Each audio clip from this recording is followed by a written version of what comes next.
You're listening to Consulting Logistics, presented by Aborn & Company. I'm Kyle MacNaught. Thanks for checking us out. The Uber for freight. It is so simple, but it makes so much sense, especially in the post-COVID world we're all living in right now. And if this pandemic has shed light on anything for shippers, it's the importance of freight technology and that it will play in your day-to-day life. So in this episode, I'm going to welcome Matt Stone, Senior Manager for Enterprise at Uber Freight, onto the show to discuss Uber Freight and the importance technology is playing in the freight world right now. In this conversation, we're going to discuss Uber Freight 101, answering kind of all those questions you kind of always had about Uber Freight, and we got one of the experts on to talk about it. We'll also talk about why shippers need to invest in freight tech, and then finally, we're going to talk a little bit about Uber Freight's COVID relief efforts, which were super exciting. So, Matt, how's it going? Good. Thanks for having me on. Happy to be here. Absolutely. I'm so excited to have you on. I know we were trying to set this all up. You guys had delivered 2020 going down, a bunch of cool stuff. So super fun time. But Matt, tell the audience a little bit about how you got to Uber Freight. Yeah, sure. So, like many people in the logistics space, had no intentions of getting into logistics. Graduated with a fantastic sociology degree, and in 2008, not a lot of jobs were available. So, luckily, a traditional brokerage in Chicago was growing, hiring at a rapid pace, even with the downturn in our economy. And so I took the first job offer I had. It was like, sign me up, I'll do whatever. But it turned out to be this fantastic world of logistics, especially in Chicago. So spent 9 years at this company, went up the ladder and into management. So I've got about 12 years now of experience, mainly on the brokerage world, but talking to shippers of all different sorts of sizes, and getting to see what it was like before the iPhone and apps were even around, and spent a lot of time sending emails, faxes, everything else. And always in the back of my mind, figured, tech and disruption in logistics. That was actually the motto of the company I was at as well. But Uber was really doing something that was exciting and sort of that next frontier of technology. So always had my ear to the ground in Chicago, and when they started hiring, I threw my name in the hat and was lucky enough to start just over a year ago. So funny. Again, my journey with this podcast a lot is kind of me going through logistics because, like you, never in my life was like, what is logistics? I never thought about how anything gets anywhere. So it's such a fun journey. And like you said, it's like seeing the technology growth has been fascinating. I mean, just Yeah. from marketing alone. It's like people ask me, I'm like, oh yeah, Facebook didn't have video. Twitter wasn't a thing when I was in college. And none of this stuff was real. And all of a sudden it's like, you got to know how to do all of it. So super fun. But one of the really cool things about my job, and especially with consulting logistics, is that I get to talk to actual shippers just like yourself. So I actually reached out to them. And what we're going to do is pepper you with a little bit of questions that they had about Uber Freight. Does that sound good? Yeah, absolutely. So first off, the big one, how exactly does it work? Yeah. So I, I think it helps to start in the beginning of Uber Freight. So if you rewind just 4 years ago when Freight started, really what they wanted to tackle was the carrier side of the problem. So if you can actually picture Uber engineers at truck stops asking truck drivers what their day to day was like and what problems they had, that's really what it started off as. So they figured, if you've ever used the rideshare application, right? Very simple. You see the price, you click a button, car shows up, and you go. They said, how can Uber use a similar methodology for the carrier side? But they wanted to tackle some of the core problems that carriers and drivers have today. So targeting the owner operators and small fleets and empowering them with an app. One of the first things that carriers wanted is, let me see what shipments are around me, right? Today it's through phone calls. They don't really know what's available.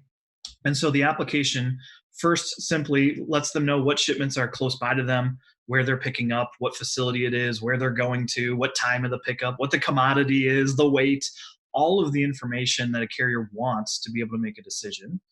The second thing that they wanted to tackle was, the upfront pricing. So today it's a lot of negotiation. Carriers don't really know what's going on with the shipment. So they wanted market rates that were transparent and, again, have that ability to click book without having to talk to anybody. And I think that is part of the magic experience of, normally it's a lot of effort to commit to a load, and here it's click book.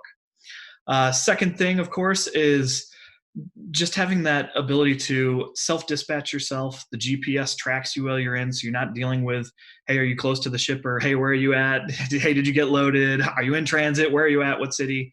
Eliminate some of that noise. And then the most important part is when they come to deliver, they can now instantly upload their POD by just taking a picture, uploading it to the app, and in return, they get paid extremely quickly, right? With Uber Freight, our drivers on average are getting paid within 48 hours of uploading that paperwork. And a lot of these are small business owners and getting paid quickly, not waiting till they get back to an office and faxing a POD to somebody and then waiting 30 or 45 days and finding out when they're going to get paid. It's important for them to have that cash flow coming in. So that's really what we developed originally 4 years ago, was the carrier application.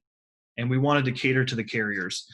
And so now, if you want to picture kind of how it works, when a shipper engages with Uber Freight and they tender a load to us, whether it's through email or through a TMS or through, our shipper platform, which is a self-service tool, once it comes in, our operations team makes sure that all the load details are correct. If it needs an appointment, they'll set the appointment. They double check everything. Once it's finalized, they then make it available on our carrier app. And that's when 65,000 carriers, hundreds of thousands of drivers now have that visibility and can go out and book themselves around that load and plan out their days and their weeks to get it going. So that's sort of the flow of how things work today. So for a shipper, it's not really it's not an app on their phone. Like, it's not the way they're using their regular Uber app. Correct. So the app is more on the carrier side. Now, our shipper platform, which is that self-service tool, but we do have an enterprise level version of it. They can use that on a phone if they need to pull up a tracking update. So it does scale down to a phone. It scales to a tablet. So if you're out in the warehouse and you're walking around, you need to find out what's going on with the shipment, you can check there, or of course on a desktop or laptop if you're in an office setting. Now, the one question I was getting, and I think you kind of answered this a little bit, but how much notice before pickup does Uber need exactly? Yeah, this is a great question. Through our self-service platform, which provides instant rates up to 14 days in a window, you can actually tender a load to us 4 hours prior to the pickup. So that gives us enough time to double check these attributes of the shipment, make sure that appointments are confirmed, and then make it available. But this is where the Uber magic steps in, right? Countless times we actually see attractive loads hit our platform and they're booked within seconds with no manual intervention. So I think that's the touchless loads that we talk about. It's really amazing. I remember the first time I saw it, I was like, oh my gosh, this actually works, right? Like, we make it available, or we change something, put it on our application, and it can take seconds, minutes to find a carrier and connect that to the shipment. What happens if there's an issue, like with the shipper or carrier? It sounds like you guys have a really robust ops team in place. Is that what happens? Yeah, so it's freight, so it's a little bit different than the rideshare side. We all know that problems are part of this industry. So, the run-of-the-mill problems, let's just say you have a shipment and the driver's running late to a pickup or driver's running late to a delivery. This is where having the ability to know the GPS location of the truck is critical. But beyond that, we actually provide dynamic ETAs, which is really important because we can surface this to a shipper and say, hey, we already know where the driver is. And because of our mapping abilities, just like on the rideshare side, when you see a driver 6 minutes away, we're able to tell you that this driver will be an hour and 14 minutes late to the pickup. And that empowers our customers to pick up the phone and talk to their customers and say, hey, I'm aware that a shipment's going to be running late. What are our options? Is that okay? And that's really what our shippers want. So that's a small issue, right? Driver running late, but it's a common one. I'd say a larger one is our favorite, when the carrier bounces, right? They get hung up at a previous pickup or delivery. They can't get empty. They can no longer fulfill the load.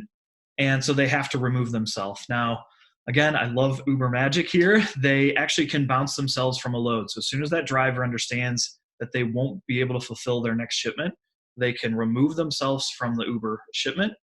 It then makes it instantly available on our application again. And we kind of call it a self-healing network, because essentially it comes back to available. We find a new carrier on the shipment. He books it. Sometimes they're even closer to the pickup location than the previous guy was. And they're able to source it that way, again, with no human intervention on the carrier sourcing side, which is critical. Yeah, absolutely. And actually, that brings me up to the next question I kind of have. Are rates guaranteed? Like, how does that work? Like, what happens if the driver drops a load? Like, is that rate kind of set in place for the shipper and there's no kind of changing it? Or, and then like kind of two-parter, how does the instant rates work? Yep. So as far as the rates go, yes, we have a commitment to the upfront pricing that we provide. We understand that there are times where there's a bounce carrier on the Uber side and we have to go find a different carrier and we may pay more for that carrier to source within a couple hours of a load. That's built into our algorithm. We understand that's part of our operating. So we will commit to the shipper price at what we provide. And same thing with the carrier side, right? When they click book on our app, we're not going to call them back and say, well, something's changed. Can you take $100 up? No, we're going to stick to the shipper price and we're going to stick to the carrier price. So those are guaranteed. Um, as far as the question around like, how do we give instant rates? Great question. I'm a sales guy, so I'm not the right guy, but we have an entire team around our marketplace that are data scientists, and they're the smartest people in our industry. And so they've really developed a shipper algorithm that provides that 14-day window pricing. And what it does is it takes external data sources. It looks at our internal buying habits. It looks at the carrier preferences. What are they searching for? Where are they moving? Where are their empty trucks at? And all of that feeds into even like weather sometimes, right? We have a hurricane right now that's hitting shores, so that has to impact rates. Um, all of that goes into our shipper facing pricing and has a dynamic algorithm. So you can check a rate in the morning and it's one price. You check a little bit later and it may have gone up, it may have gone down, depending on all of these dynamic factors. The other thing I'll add is that it's actually our shipper algorithm, that 14-day window pricing, is completely separate from our carrier algorithm. So again, I mentioned, you could book a load 7 days in advance and things may change between now and that 7 days. And we're not going to come back to a shipper and say, hey, there's actually a bad storm and we need to raise your rate. That's not how we're going to operate. So we will have our carrier algorithm operate separately from that.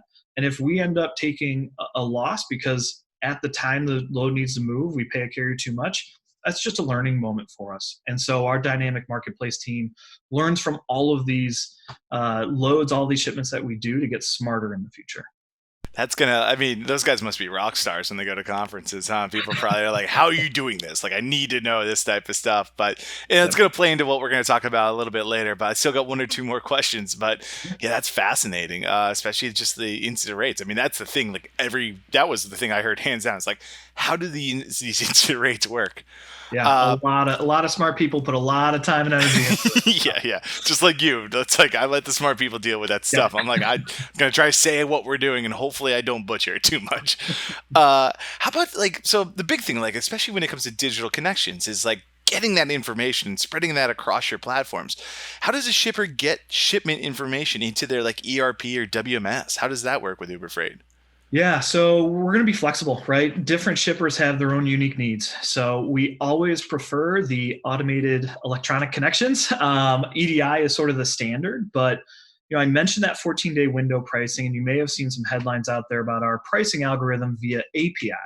So that's an additional, more flexible way that we have to connect to shippers is via API, and we can do that for not just pricing, but load tendering and other things like that. So whichever way our shippers need us to connect, we're more than happy to find a way to connect with it, especially if that means automation on our side and we don't have to throw bodies at the problem. So, Yeah, my guys, my data science guys, my implementation guys talk about that. They're like, if we can automate, let's automate, automate, automate. That's the most important thing. How do we do this? EDI, API, all the fun eyes in the yep. world Yep. sound fantastic. And you sort of talked about this too, but the invoice process, how does that work? The carrier side, it makes sense, but how does it work from the shipper side? Are they? I'm guessing they're just paying you directly, and as kind of more or less the brokerage, you kind of are just handling that. Correct. So we handle the collections from the customer side of it. So again, in the spirit of automation, EDI or electronic means like email is preferred, especially with collecting payment as well. So ACH or EFT. But again, we have to be flexible. So we understand that some of our shippers use third-party freight audit and payment companies. So we have to go into a portal to upload invoices, or we have to engage with that party.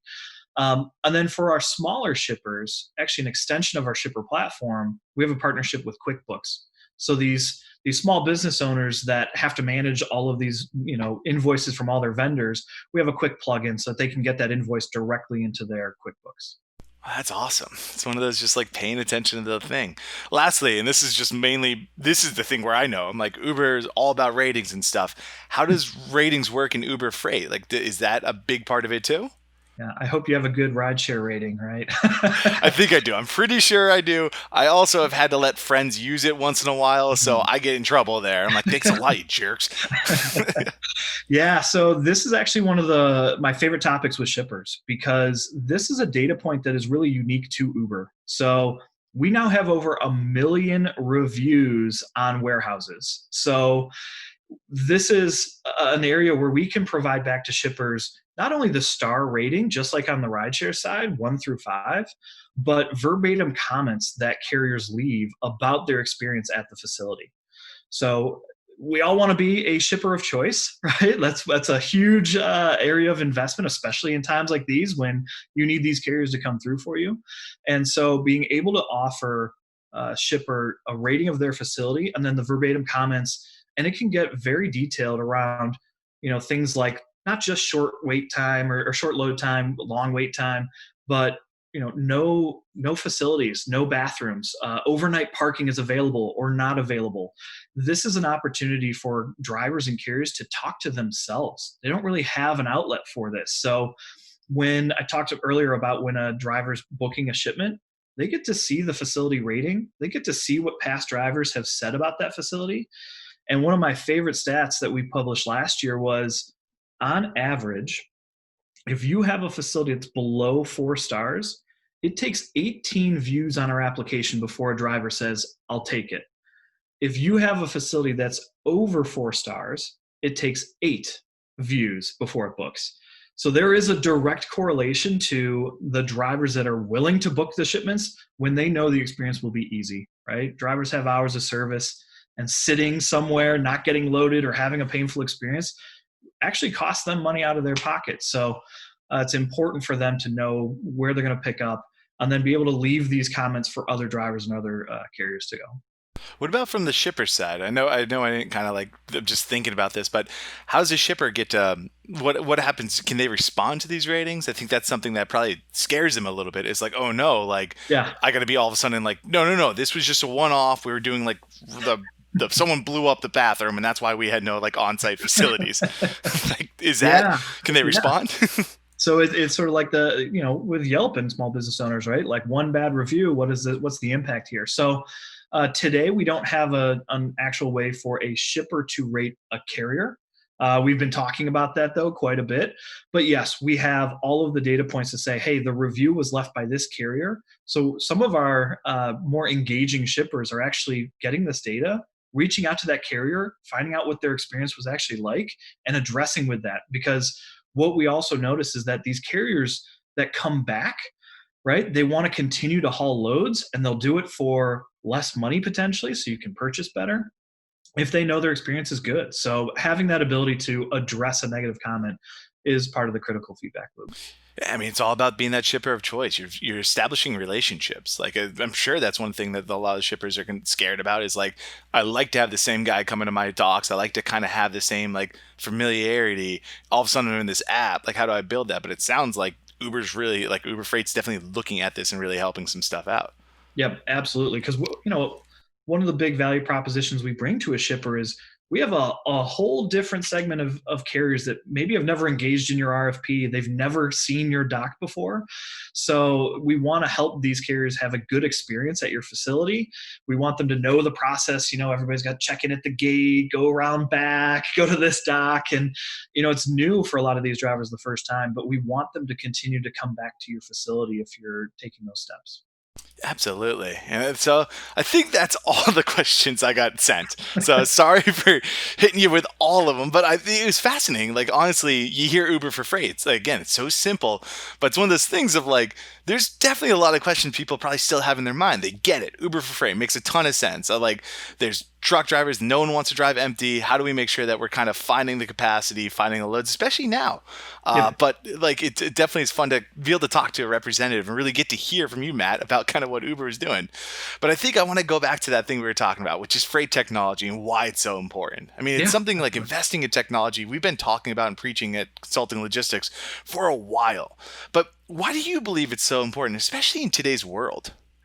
Yeah, so I started in 2008 when the iPhone was brand new, right? Drivers and carriers didn't have smartphones. Technology was a nice to have, right? Some companies were able to afford to invest in technology, but most of the world was, I got email, this is about all I need, and move on with my life. But fast forward 12 years, all of a sudden technology has gone from a nice to have to almost a need to have, right? If you want to compete with your competitors who are using technology to be smarter about how they procure transportation, you need to have some level of technology investments in place.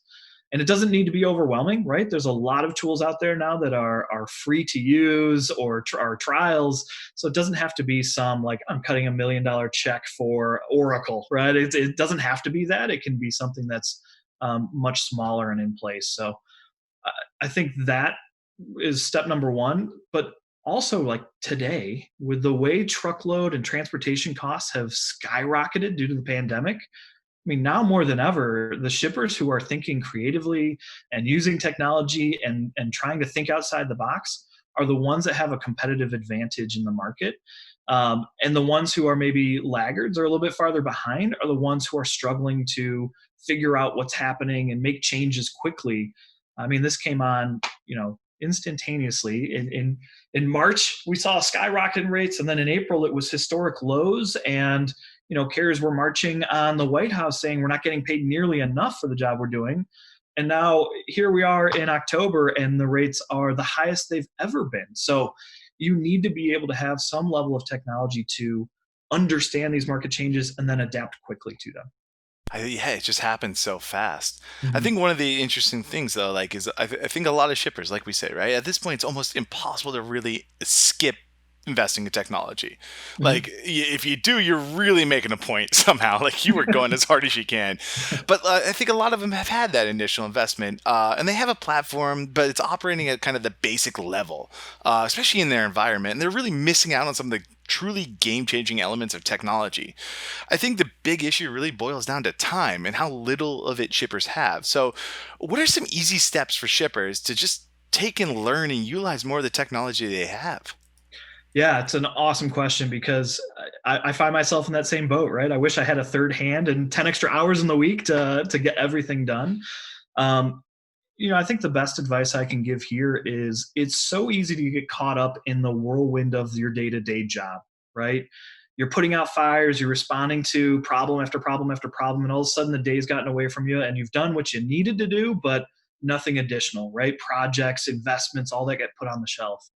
And I think you need to find time to carve out to take a step back and look more holistic at your problems so that you can address it. And maybe it is some level of technology. So you need to have conversations with your vendors, right? Your TMS providers, your carriers, your brokers. I mean, working at Uber, we've shipped so many updates to our shipper platform. I can hardly keep up with it, and I work for the company. So it's hard for me to think that a shipper can keep up with all these updates that every one of their vendors has provided, and some of them are just free to use, right? They're not you don't have to pay, you don't have to upgrade. It's not this lengthy implementation. It's just, hey, we've developed our tools, we've streamlined our tools, and you're not quite taking advantage of it. So have a conversation with your providers and say, hey, what do you think about my process today? Where can I improve? Right? If I'm doing this with your product and you look at me and you're like, well, why don't you just do it this way? Like that would help me, that would help you, like everybody wins. So that's kind of how I think about it, is be open to changing your process. And then hopefully that holistically changes the issues you deal with on a day to day so that you have a little bit more free time and you can streamline some of your activities. So I know that was general, but But it's exactly. I think you kind of nailed sort of what I was thinking too. I mean, at the end of the day, they'd be probably because a lot of times you're just used to, especially as shippers, right? Like I just get product A to B. There's no kind of adapting. Like maybe the adapting sort of what's the better price and stuff. But especially when it comes to technology, the usability of it is one of the most important things. It's kind of where like a lot of the game changing elements come into how you use it. So developers are constantly working on products. They're not just like we did it, drop the mic, we're going to go to Applebee's. It's zinger time, boys and girls. Like we're really going to spend some time and continue to develop, continue to pay attention to how our users are experiencing our platform. So I think that's a great point of like set up vendor time. Like, what do you think kind of works best? Is it kind of once a quarter, like kind of maybe once a month? I know the one thing I always find is a ton of like the apps and platforms have newsletters, especially for like users. That's a big thing I signed up for. But what kind of in your experience, kind of being more in the tech world, should someone be trying to, especially a shipper, should they be setting up a quarterly meeting with their vendors? Yeah, I think quarterly at least. Again, with the pace of, and maybe you compare it out. Some of your vendors might be tech forward vendors, and you need to meet with them more often to make sure you're maximizing what they have to offer versus maybe some of the others that like they don't change their interface, they don't change the way they do business either that often. So quarterly is good. I think when some of my interactions with shippers, it can get very nuanced of like, what are your KPIs, right? On time pickup, on time delivery, tender acceptance. And you lose sight of like hey, we're building this awesome thing that I think would be a good fit for you. But here we are talking about the missed pickup yesterday, right? Like, so you have to have carved out time that is out of that day-to-day operational focus. While that's important and you need to have your ourselves included, like we have to be performing, you need to carve out some time to say like, what's next? What's big? What can really change the way I'm operating? And obviously, I'm not on the shipper side. I'm on the brokerage side. But I can't tell you how many times I scratch my head and I'm like, why on earth does a shipper do it this way? Right? Like, if they just did it another way, I think it would save them time. And man, it would make my life a lot easier. But we don't always have those conversations. So it's challenging each other. It's challenging Uber Freight to adapt and change the way we serve our shippers. And shippers should be challenging us to say, hey, I spend a lot of time emailing you guys and giving you updates and doing these things. How can we work together to streamline both sides? And I think it goes back to the whole point of this conversation, right? Freight technology. Like technology really will help you kind of spot these things. Yeah. Like if you can look at your hours and be like, wow, I'm spending a lot of time picking up the phone right now. And like it took 7 emails to get this figured out. There's got to be a better way to be able to find where my shipment is. Like there's definitely parts of technology.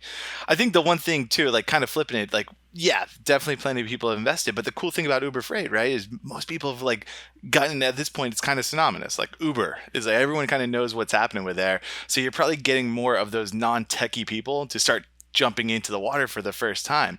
For a shipper that's looking to invest like for the first time into like the digital world, what's an action that they should perform before they actually start investing? 'Cause, like what's the stuff that Yeah. they're doing before, I think, is the kind of Mhm. important thing.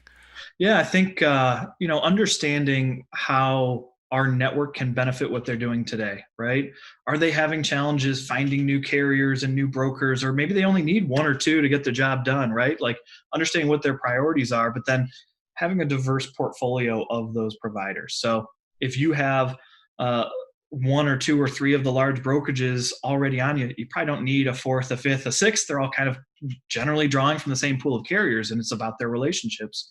Whereas, maybe we can offer that different segment of the carrier base. 70% of those carriers are these under 10 trucks, and they're using applications to source their loads. So, maybe we can offer some areas of help there.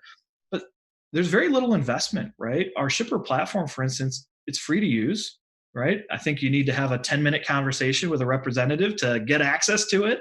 And then you can experiment from there. There's no commitment. We're not asking for committed freight or lanes or anything in return. If somebody wants to invest in a digital brokerage, they want to take their first steps, there's really very little they need to do, because Uber Freight will take the steps to meet the shipper where they need to, right? If they have an email process and they don't want to break that process, that's fine. We'll respond to the email, we'll provide our quotes, we'll engage with the shipper where they need to.